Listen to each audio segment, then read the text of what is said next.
Hi అండి, welcome to crazy recipes. మీ మాత్రిని. ఇవాళ మన టేస్టీ రెసిపీ ఏంటంటే పిండి పులియబెట్టాల్సిన పని లేదు, పప్పు నానబెట్టాల్సిన అవసరము లేదు, మిక్సీ జార్తో పనే లేదు. 5 నిమిషాల్లో ఇన్స్టెంట్గా వేడిగా పునుగులు తయారు చేసుకోవచ్చండి. అది ఎలాగో అనుకుంటున్నారా? సేమియా తోటి. ముందుగా స్టవ్ మీద వెడల్పాటి గిన్నెను పెట్టుకోండి. గిన్నెలోకి ఇక్కడ నేను ఒక 1/4 వంతు దాకా నీళ్ళని యాడ్ చేసుకొని దాంట్లోకి 1 స్పూన్ నూనెను కూడా వేశాను. నీళ్ళన్నీ కూడా వీడియోలో చూపిస్తున్నట్టుగా చక్కగా మరిగిన తర్వాత మనం 1 కప్పు సేమియాని యాడ్ చేసుకోవాలి. అంటే ఇక్కడ నేను ఒక 100 గ్రాముల సేమియాని వేస్తున్నాను. సేమియా మొత్తం కూడా చక్కగా ఉడికేలాగా ఉడకనివ్వండి. ఉడికిందో లేదో ఒకసారి తీసి 2 నిమిషాల తర్వాత చెక్ చేసుకోండి. ఆల్రెడీ మనం నీళ్ళని మరగబెడుతున్నాం కాబట్టి సేమియా ఉడకటానికి ఎంతో టైం పట్టదు.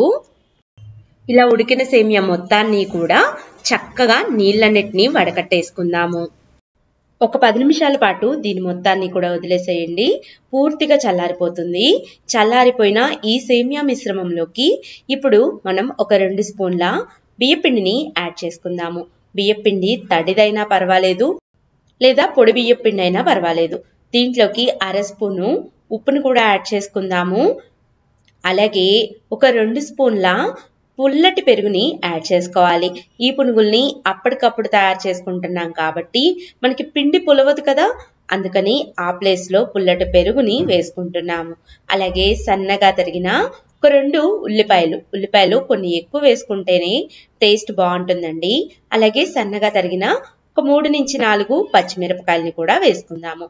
ముందుగా నీళ్ళని అస్సలకి వేయకుండా, ఎందుకంటే ఆల్రెడీ మనం సేమియా ఉడకపెట్టుకున్న దాంట్లో వాటర్ కంటెంట్ అనేది ఉంటుంది.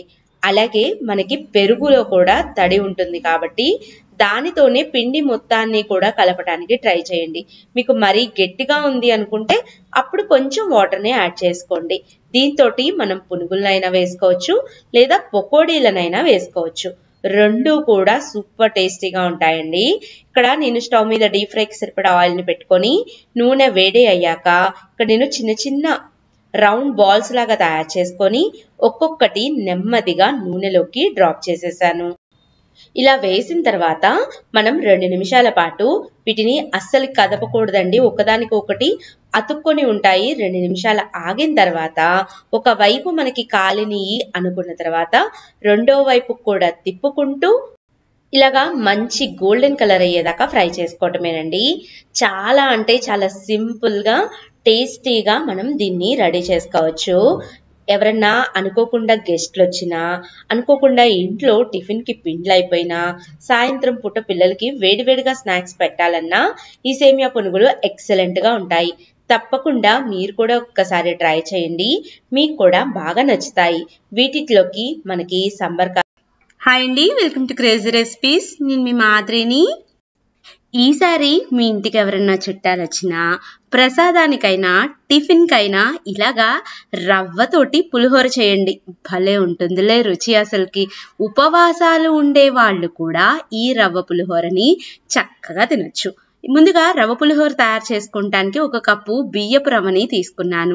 ఇప్పుడు బియ్యపు రవ్వని పక్కన పెట్టుకోండి. ఏదైతే కప్పుతోటి బియ్యపు రవ్వని తీసుకున్నామో అదే కప్పుతోటి కరెక్ట్గా 2 కప్పుల నీళ్ళని యాడ్ చేసుకోవాలి. చాలా మందికి బియ్యపు రవ్వ సంకటైపోతుంది అంటారు. లలిత బ్రాండ్ బియ్యపు రవ్వ వాడండి, చాలా బాగుంటుంది.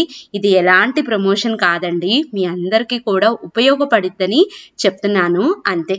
దీంట్లోకి ఒక చిటికెడు కన్నా కొంచెం ఎక్కువ పసుపుని, అలాగే ఒక 1/4 స్పూన్ దాకా ఉప్పుని వేద్దాము. ఇక్కడ నేను కళ్ళుప్పునే వేస్తున్నానండి. ఈ ఉప్పు పసుపు అంతా కూడా నీళ్ళల్లోకి మరిగేలాగా చూద్దాము. పసుపు వేయటం వల్ల రవ్వ మొత్తానికి కూడా ఈవెన్గా పడుతుంది. అలాగే రవ్వ మనకి పొడి పొడిలాడుతూ రావటానికి ఇక్కడ నేను ఒక 2 స్పూన్ల నూనెని కూడా వేస్తున్నాను. ఇలాగా ఒక పొంగు వచ్చాక ఇప్పుడు దీంట్లోకి ముందుగా మనం తీసుకున్నాం కదండి 1 కప్పు బియ్యపు రవ్వని, ఆ రవ్వని కలుపుతూ వేయాలన్నమాట. ఒక్కసారిగా అలా రవ్వను పోసేయకూడదు, ఉండలు కడుతుంది. ఇలాగ కలుపుకుంటూ వేస్తే చక్కగా కలిసిపోతుంది. దీని మీద మూత పెట్టి డైరెక్ట్గా మీరు ఇలాగా పాన్లో చేసేటట్టయితే హై ఫ్లేమ్లో 3 విజిల్స్ వచ్చేదాకా మాత్రమే ఉడకనివ్వండి. కుక్కర్ గిన్నెలో పెడితే మాత్రం 4 విజిల్స్ వచ్చేలాగా చూసుకోండి. ఎప్పుడైనా కానీ రవ్వ ఇలాగా బాగా ఉడికితేనే టేస్టీగా ఉంటుంది. ఇలాగా రవ్వ ఉడికాక స్టవ్ ఆఫ్ చేసేసి దీని మొత్తాన్ని పూర్తిగా చల్లారి పెట్టుకోవాలి. చల్లారాక మనకి రవ్వ అంతా కూడా మళ్ళీ పొడి పొడిలాడుతూ వస్తుంది. నేను చూపిస్తాను. ఇది పక్కన పెట్టేసుకుందాం. ఈలోపు పులిహోరలోకి సూపర్ టేస్టీగా ఉండటానికి పోపుని వేద్దాము. ఇక్కడ నేను 1 కప్పు తీసుకున్నాను, అంటే 200 గ్రాముల రవ్వ అన్నమాట. 200 గ్రాముల రవ్వకి 4 స్పూన్ల నూనె అయితే సరిపోతుంది. దీంట్లోకి ఒక 2 స్పూన్ల పచ్చిశనగపప్పుని, అలాగే 1 స్పూను మినప్పప్పుని కూడా వేద్దాము. అలాగే ఒక 1/2 స్పూను ఆవాలను కూడా వేసుకుందాము. అలాగే 1 స్పూను దాకా జీలకర్రని కూడా వేద్దామండి. ఇలాగా పోపు దినుసులన్నీ కూడా వేగేలాగా చూసుకోవాలి. ఇవి ఒక 30% వేగాక దీంట్లోకి 1 గుప్పెడు పల్లీలని వేసుకుందాము. పులిహోర అంటేనే పల్లీలు కదండి, మనకి పల్లీలు తగులుతూ ఉంటేనే ఆ రుచి వస్తుందన్నమాట.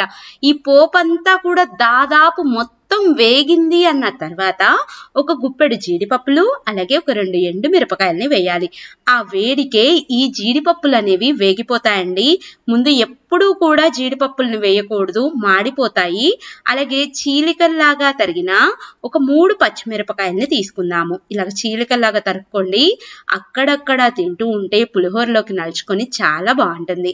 అలాగే ఒక 2 రెమ్మల కరివేపాకుని కూడా వేద్దాము. ఈ పోపు అంతా కూడా చూడండి చక్కగా వేగిపోయింది కదా.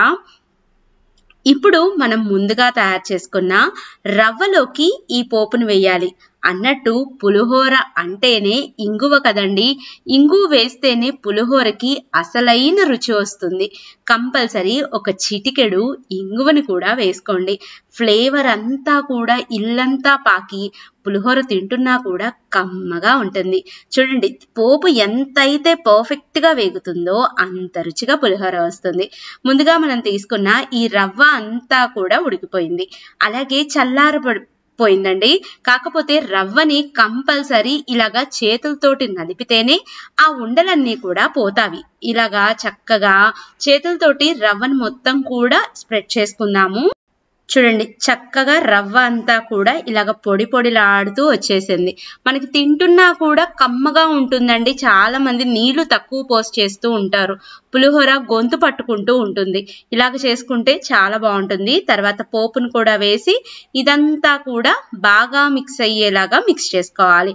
ఆల్రెడీ మనం ఉప్పుని కూడా రవ్వతో పాటే వేసుకొని ఉడకనిచ్చామండి. మీకు ఉప్పు తక్కువ అనిపిస్తే కొంచెం యాడ్ చేసుకోండి, సరిపోతుంది. పోపు కలిసిపోయింది కదా. ఇప్పుడు మనం తీసుకున్న ఈ 200 గ్రాముల బియ్యపు రవ్వకి ఒక 3 నిమ్మకాయలు సరిపోతాయి. బాగా రసం వచ్చే కాయలైతే 3 నిమ్మకాయలు పెద్దవి తీసుకోండి, చిన్నవైతే 4 తీసుకోండి, సరిపోతుంది. నిమ్మకాయ చెక్కని పెట్టుకొని చక్కగా ఇలాగ డైరెక్ట్గా పిండేసుకోండి. చాలా మంది నిమ్మకాయలు ఎక్కువ పిండాలా తక్కువ పిండాలా అని కన్ఫ్యూజన్లో ఉంటారు. 200 గ్రాముల బియ్యపు రవ్వకి బాగా రసం వచ్చే కాయలైతే 3 నిమ్మకాయలు పర్ఫెక్ట్గా సరిపోతాయి. చిన్నవైతే 4 పిండుకోండి, పర్ఫెక్ట్గా ఉంటుంది. మీరు నిమ్మకాయ రసం ఇంత వేసుకోవాలి అంత వేసుకోవాలి అనే క్వశ్చనే ఉండదు. ఇలాగా నిమ్మకాయలన్నీ కూడా పిండుకున్నాక ఇంకొకసారి ఇదంతా కూడా బాగా మిక్స్ అయ్యేలాగా మిక్స్ చేసుకోండి. అంతేనండి, చాలా సింపుల్గా ఈజీగా అన్నీ ఇంట్లో ఉన్న వాటితోటే ఈసారి కొత్తగా ఇలాగా పులిహోర పిండిని తయారు చేసి పెట్టండి అమ్మవారికి. అలాగే ఏ అమ్మవారు కూడా, అలాగే ఏ దేవుడు కూడా ఉపవాసం ఉండి పూజ చేయమని చెప్పరండి. అందుకనే ఇవన్నీ కూడా వచ్చాయి. పిండి పులిహోరని ఉపవాసం ఉన్న వాళ్ళు కూడా తినచ్చు, ప్రసాదంగా స్వీకరించండి, నీరసం రాకుండా ఉంటుంది. తప్పకుండా ఈసారి పండక్కి ఈ పిండి పులిహోరని ట్రై చేయండి. మీకు ఎలా కుదిరిందో కూడా చెప్పండి. ఉప్పు తగ్గితే మాత్రం చివరిగా ఇంకొక 1/2 స్పూన్ దాకా ఉప్పును వేసుకొని కలుపుకోండి. చూడండి ఎంత చక్కగా పులిహోర తయారైపోయిందో. నా వీడియో మీకు నచ్చిందా అండి? అయితే ఒక చిన్న లైక్ చేయటం, షేర్ చేయటం మీ ఫ్రెండ్స్ అండ్ ఫ్యామిలీ మెంబర్స్కి పంపించటం అస్సలకి మర్చిపోవద్దు. మీకు ఈ వంట ఎలా కుదిరిందో కూడా ఒక చిన్న కామెంట్ చేయండి. అన్నట్టు చివరిగా మీ దగ్గర ఉంటే మాత్రం కొత్తిమీరని సన్నగా కట్ చేసి వేయండి. పులిహోర రుచి ఇంకా బాగుంటుంది. కొత్తిమీర లేకపోయినా పర్వాలేదు, వదిలేయచ్చు ఈ చిన్న స్టెప్ని. Thank you for watching my videos. Bye bye.